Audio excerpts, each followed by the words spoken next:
প্রতিটা বাড়ির বেশভূষা নিজস্ব রুচিশীলতারই কিন্তু প্রকাশ পায়। ঠিক তেমনটাই আমরা আমাদের বাসার ড্রয়িং রুমটাকে কিভাবে সাজিয়েছি আজকে সেটাই শেয়ার করব। আসসালামু আলাইকুম আমার প্রিয় ইউটিউব পরিবার, কেমন আছেন সবাই? আশা করছি সবাই ভালো আছেন। আলহামদুলিল্লাহ আমরাও ভালো আছি। ড্রয়িং রুম অথবা বসার ঘর সম্পর্কে আমি যেটা বুঝি, যেখানে মেহমান আসলে আমরা তাদেরকে স্বাচ্ছন্দ্য অনুসারে আপ্যায়ন করতে পারবো এবং নিজের রুচি অনুযায়ী যে ঘরটিকে আমি সাজিয়ে রাখতে পারবো।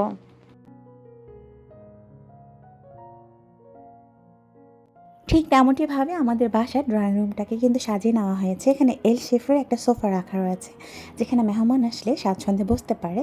এছাড়া আসলে আমাদের যা প্রয়োজন রিকোয়ারমেন্ট অনুযায়ী কিন্তু এই যে ছোট রুমটিকে সাজিয়ে নেওয়া হয়েছে। একটি সুন্দর আর পরিপাটি বাড়ি বা ঘর কিন্তু আমাদের চোখের প্রশান্তি দেয়, তাছাড়া মনেরও খোরাক, এটা আমরা জানি। তারপর যেখানে শখ আহ্লাদ তো রয়েছে, হ্যাঁ সাধ্যটাও কিন্তু বেশ জরুরি।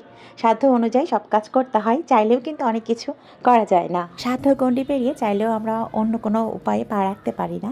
তাই যেতটুকু চাদর ততটুকু পা ফেলতে হয়। এভাবেই কিন্তু আমাদের জীবনটা চলছে আলহামদুলিল্লাহ। যে কোনো ধরনের হোম ট্যুর ভিডিওগুলো করতে গেলে আসলে অনেক বেগ পেতে হয়, কারণ যে পরিমাণ পরিপাটি ঘর দরকার তেমনটা তো আমাদের নেই।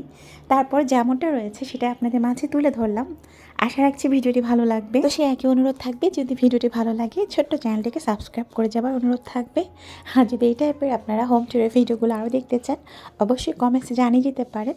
যদিও বা আমাদের খুবই সাদামাটা একটা সংসার, আমরা যেহেতু যৌথ পরিবার একত্রে থাকছি, তাই প্রত্যেকের রুচিশীলতার বহিঃপ্রকাশ আপনারা আমাদের বাসায় দেখতে পারবেন। যেমনটা এই যে সোফা সেটটি আমার ভাবির পছন্দেই কিন্তু কেনা হয়েছে, সে তার এই যে সংসারটিকে একটু একটু করে সাজিয়ে গুছিয়ে নিচ্ছে, যে সংসারের সদস্য হিসেবে আমরাও কিন্তু যোগদান করেছি।